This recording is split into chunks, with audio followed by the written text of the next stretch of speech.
In the years leading up to World War II, Gail Halvorsen, a young man from Tremont in Utah, was working long days on his father's sugar beet farm. Stopping occasionally to watch airplanes fly across the Utah skies, Halvorsen found his inspiration to become an aviator. And the airplane would come over the blue sky headed north, and so when I saw that airplane up there, well, man, I'd like to do that, I'd like to do that. In 1941, with the conflict in Europe heating up, the United States began planning for war.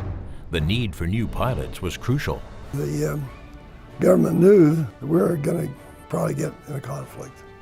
And they didn't have enough pilots. So they started a non-college pilot training program. And I saw that and said, man, sign me up.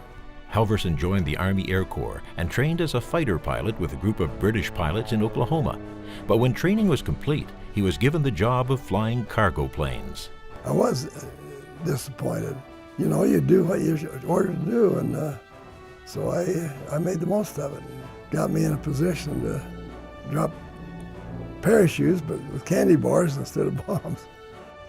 Halvorsen remained in the Air Force after World War II. Flying C-74 Globemasters and C-54 Skymasters, Halvorsen knew he was needed when the Soviet Union blockaded Berlin. He volunteered to fly in the Berlin airlift. Each month it got increasingly clear that we were having some real trouble with the Soviet Union. So I volunteered to fly the airlift. During the 15-month Berlin airlift, American and British pilots delivered more than 2 million tons of supplies to the devastated city. But it was Halvorsen's decision to airdrop candy to the local children that gave the Americans a huge public relations victory over the Soviet Union. While taking home movies of the bombed-out remains of Berlin from Tempelhof Airport, Halvorsen encountered a remarkable group of German children. Suddenly, on the other side of the barbed wire, and I was wearing my uniform, of course, were about 30 kids right up against the barbed wire. Immediately, it was obvious they were friendly. They talked to me about it. Well, what you got in the airplane? 20,000 pounds of flour. We got plenty, dried potatoes, dried eggs. Kids, 8 to 15. And he said, now it's spring and summer. The weather's good in Berlin. But you wait until fall comes, so it's still on, and the snow and the ice, and you can't get in here. When that happens, don't worry about us. We don't have to have enough to eat.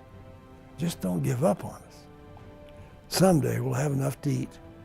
But if we lose our freedom, we'll never get it back.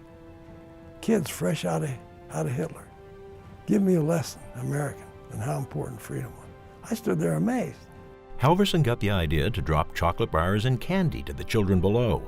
To help them identify his aircraft out of the hundreds making up the Berlin airlift, he devised a way of signaling the children when he was approaching. I'll wiggle the wings of that big 4-inch airplane. And when you see that, that's got it. Get out of here, let's start this thing.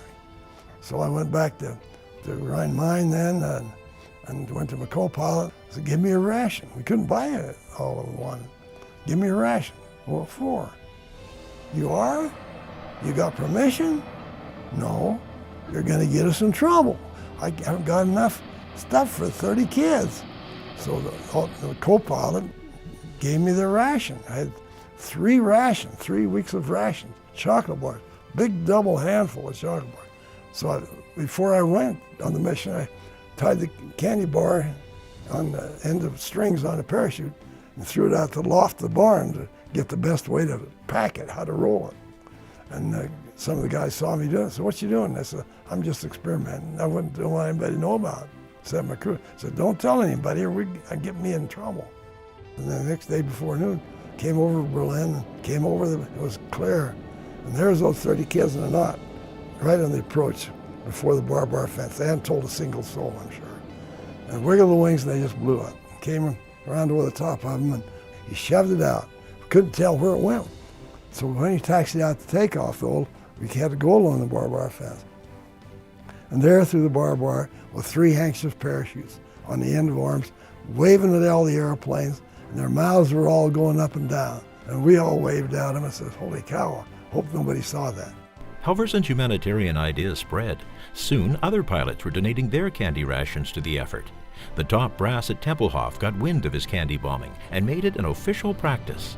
In 14 months' time, Halvorsen's squadron dropped 250,000 parachutes carrying candy to the children of West Berlin. Reflecting back, well, that's unbelievable to me. I was amazed as much as anybody about what the effects were. Gail Halvorsen made a huge impact on German perceptions of Americans after the war. Today, Halvorsen is known worldwide as the chocolate pilot, Uncle Wiggly Wings, and the candy bomber.